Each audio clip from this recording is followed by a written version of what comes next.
السلام عليكم ورحمة الله وبركاته. هنسمي الله ونصلي على أفضل خلق الله سيدنا محمد عليه أفضل الصلاة والسلام. النهاردة هنعمل معاكم أكلة من الزمن الجميل، حاجة كنا بناكلها زمان كده. مكوناتها سهلة جدا. معانا الفول المفصفص أو الفول اللي هو من غير قشره.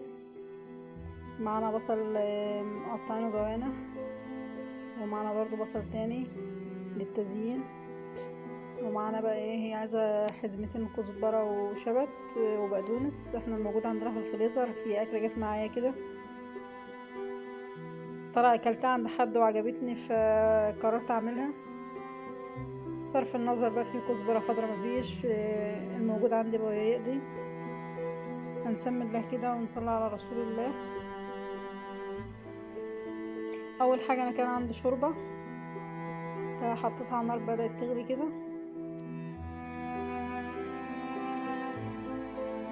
زي ما شايفين حضراتكم كده هنزل بالفول عليها. مكونات بسيطة جدا وكانت أكلة جميلة ولها ذكريات جميلة معانا قوي.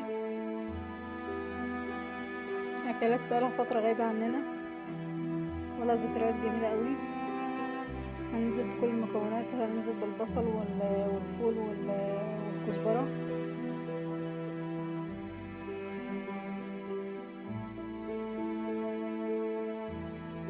هنسلق المكونات كلها مع بعضها.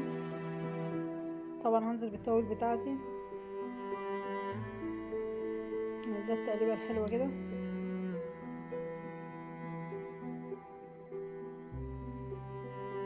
طبعا أول مرة أطبخها،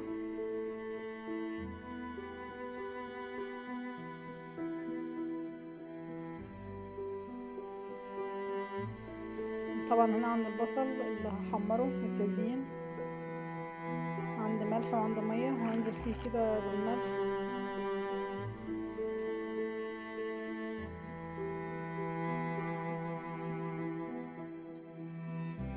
طبعا اسيبه على النار يغلي كده لما يستوي خالص.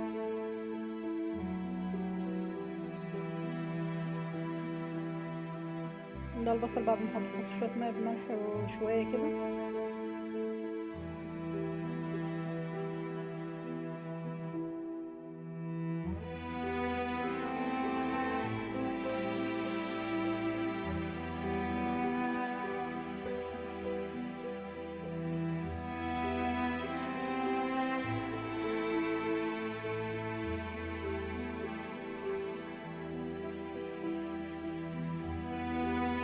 طبعا هصفي البصل بتاعي كويس من اي ميه فيه.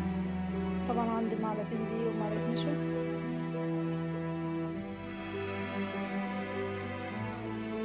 طبعا لازم البصل معايا يكون مقرمش. انزل عليه بالدقيق والنشا كده، نديله التقليبه الحلوه.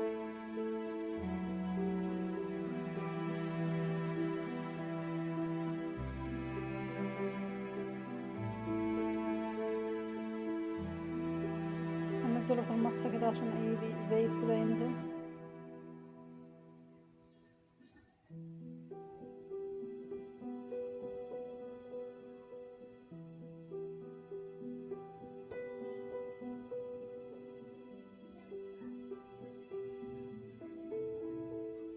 انا فردته كده زي ما انتم شايفين.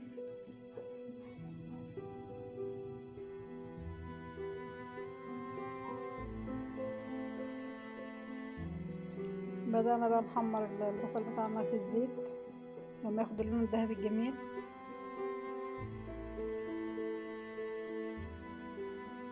طبعا هنا الفول معايا البصارة استوت خالص. بالمناسبة هي اسمها البصارة، كلتها وعجبتني قوي. طبعا هنا عندي معلقة سمنة بلدي وشوية زيت. طبعا نزلت عليهم فص ثوم، وهنزل بالمكونات كلها بعد ما خلطتها في الخلاط.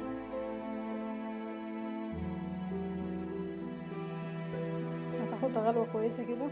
وطبعا لازم القوام بتاعها يكون تقيل زي ما انتم شايفين كده.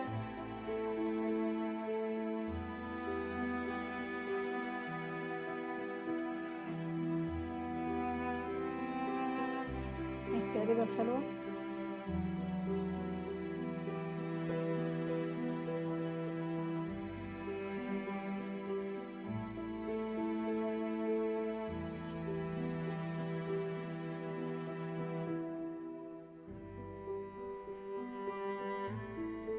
هنزل بشوية فلفل اسود كده.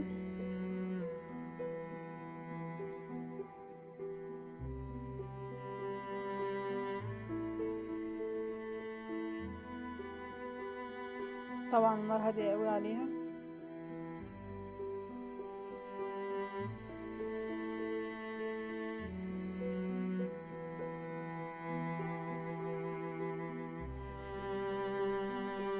اي توابل موجودة عندك هتنزلي بيها.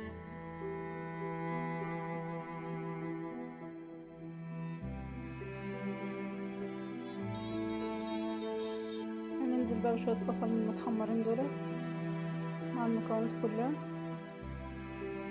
هنسيب شوية منها للتزيين، التقليبة الحلوة.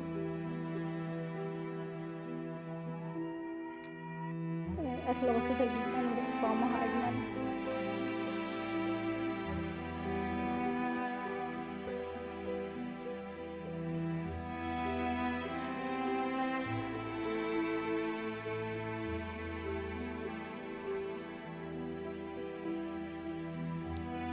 الله يرحمك يا ستي، كان دايما بتعمل الأكلات الجميلة دي.